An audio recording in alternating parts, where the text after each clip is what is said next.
We're back home in the city town of Kerrville. We're not at Mountain Home anymore, out in the country. We're in the city. But who do we see early in the morning, here on a Sunday morning, hanging out at my apartment complex? It's the Doe Gang. It's the Doe Gangbangers. It's the little Doe Girls.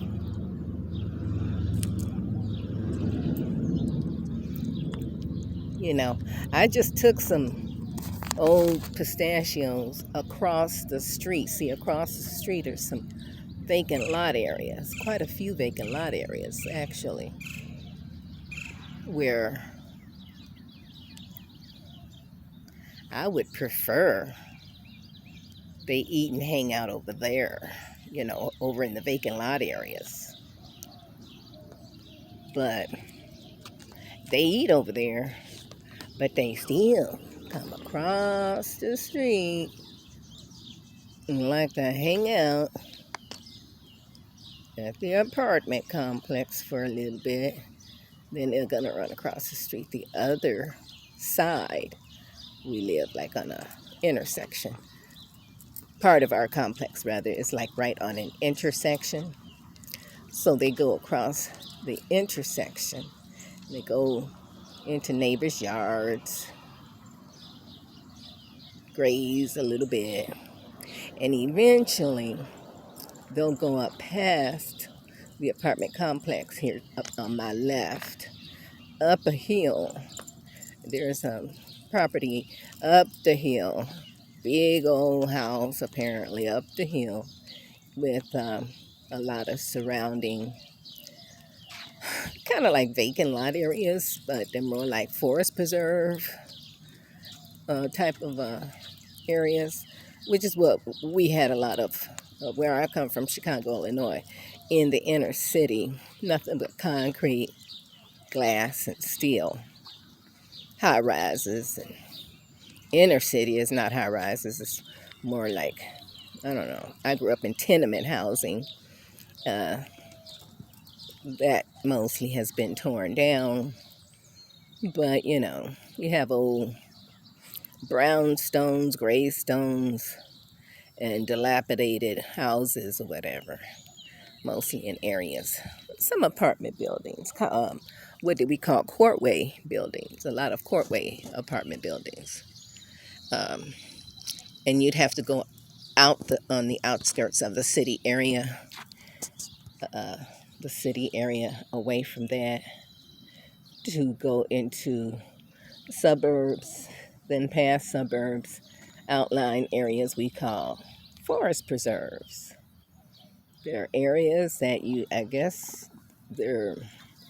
I don't know if they're run by city, county, state, or what, but apparently there are areas, I guess, that are preserved where those properties cannot be maybe sold or bought to turn into residential like areas. They have to remain, I guess, like forests, country, wildlife and walking trails and hiking trails. And anyway, that's where I come from, Chicago, Illinois. I've been in Texas now over 20 years. This one that's with me, my ESA animal I have now, emotional support animal, is like 2 years old. She's been in Texas all her little short life. I found her in what's called Kerrville South area, Turtle Creek. She had no teeth, and that's kind of an interesting story, the way I found her. But anyway, I called the vet that I had prior. I had actually had a full-blooded dachshund who was my support animal. He was a rescue. He was about 4 when I got him. He might have been 5, but anyway, I had him for 10 years and then had to put him to sleep. put him to sleep in July of 2018. Found her July 2019. So I called the vet. Just found this little puppy. I need to bring her in. They gave me an appointment for like within 2 weeks because they were so booked. They couldn't see me right away. When I took her in, she was weighed for the first time. She only weighed 2.4 pounds. I carried her around in the bird cage. And now she's 10 pounds. They guesstimated she was about 6 or 8 weeks old. She was the runt of the litter. Her litter mates had been extremely aggressive, I guess, in their play with her, roughhousing with her. She had lots of cuts on the top of her head, lots of scars. She has one tiny little scar left up in the top of her head.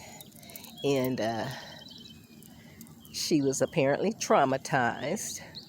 And she's been very skittish since, but she's protective of me, tries to be, bark and snap and bite at people. But she'll bite and snap and bark at me too. Well, not bark at me, but she has tried to snap at me on occasion when she don't like what. She's very stubborn. And she was actually in a cage, open top cage, on the deck of a house that actually had, the owners had put sign out on the road, a couple of signs. I think I saw maybe 2 signs that said free, small breed, Chiweenies. And they had the address. I went to that address, found an open top cage on the deck of this home in an area where I drove up into the, to the address, and there was a bunch of old cars and stuff in the yard, big old yard. There were some dogs laying around that were old, non-aggressive, lazy. None of them barked at me. And I found this open top cage with a few brown, chubby looking Chihuahua puppies and one little black, this one. And the little brown ones were feisty looking, kind of jumping up a little bit. They were so tiny, of course. But kind of stepping on her. She was lying down, kind of crouched in the corner, like, don't bother me, please. And she was, of course, the one my eyes went straight to. I snatched her up. She looked just like the one I had put to sleep almost exactly 1 year prior. I went and knocked on the door. I could see through the screen. Door was wide open. Nobody ever came to the door.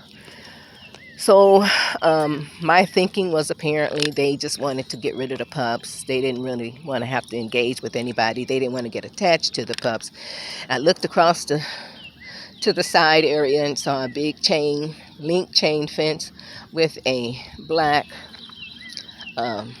full-blooded, looked like a dachshund with their tits hanging. So I figured, yeah, that's the mama. They had just recently separated the babies from the mama. She was looking out the chain link fence, pretty forlorn looking and sad, because she had been recently, I think, like I say, separated from her babies.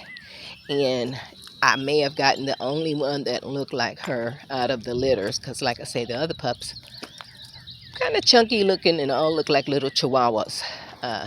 So Chiweenie, part Chihuahua, part weenie dog.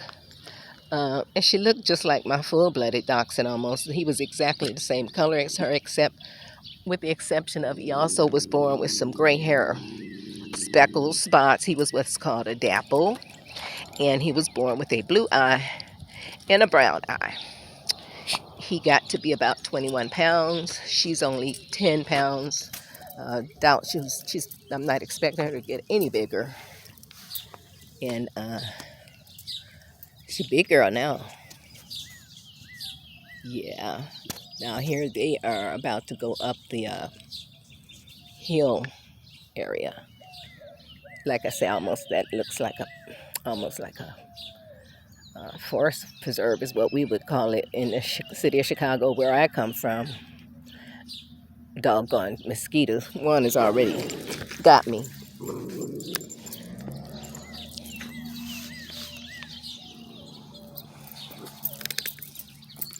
She wants to try to bark across the street. My neighbor's out with her beautiful husky. she told me what kind of darn mosquitoes. Okay, I got to go because I can't take too many mosquito bites. No, I don't even like to get one. I swell up and puff up and itch so bad. I have a really bad reaction. Come on, baby. We gotta go. Let me go wash my arm where I've been bitten. Soap and water and use some alcohol and vinegar or whatever I need to use. Okay, enough for now. Y'all be safe out there.